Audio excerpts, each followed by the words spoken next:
I'm Tom Lux with the Labor History Committee. This is Jim Kukushki, one of our committee members.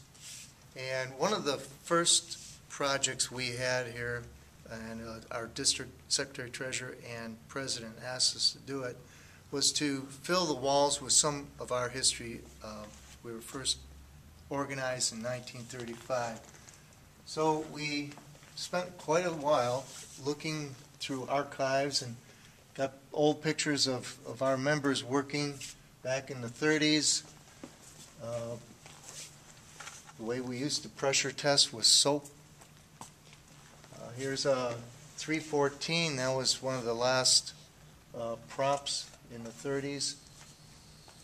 In 1937, we entered the Labor Day parade with a float and won a prize. And we were only 2 years old at that time.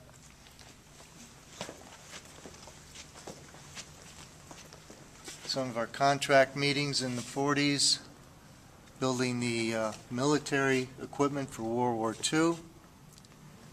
In this picture, there were 20,000 machinists marching during World War II because our wages had been frozen and we did not get the raise that we were promised by the government. Here's a picture of our African American Rosie the Riveters. We had a significant event for them the other year, and actually did find one of them still alive. Here's the picket line on 1948 strike. That was our first strike, and it was a brutal one. And this next picture is also from that strike. And this is when people are going back to work. We are with some more modern pictures. WTO in 1999. Leading the march was Buffy, Warren Mart, and Dennis Kucinich. There's a picture of our line supporting the CWA strike back in '98. Okay, here we are. Some other pictures. Gear shop in the 50s. Contract meeting in 1960. Again, some working on the B-17. And this is the vote to go on strike in 1948. Now we come up a little more modern. This motorcycle ride we had during the 1995 strike. And then there's a picture of Roman Mayfield handing out food for the strikers. Some of the picket lines and marches during that strike.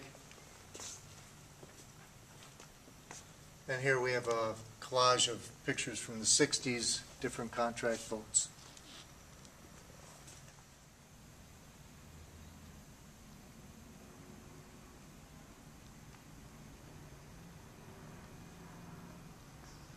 One of the first things that the Labor History Committee did was to have our many years of the Aero Mechanic, our newspaper, digitized and then put on the web so that we could take the originals and archive them at the university. Where our historical documents were kept until that time was through this door.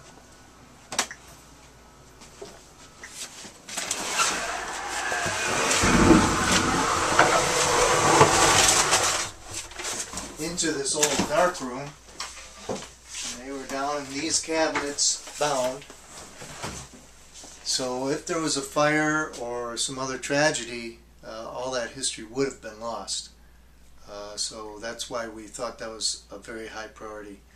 And now they're safe in the archives at the university, and people can access them online because we had them all digitized.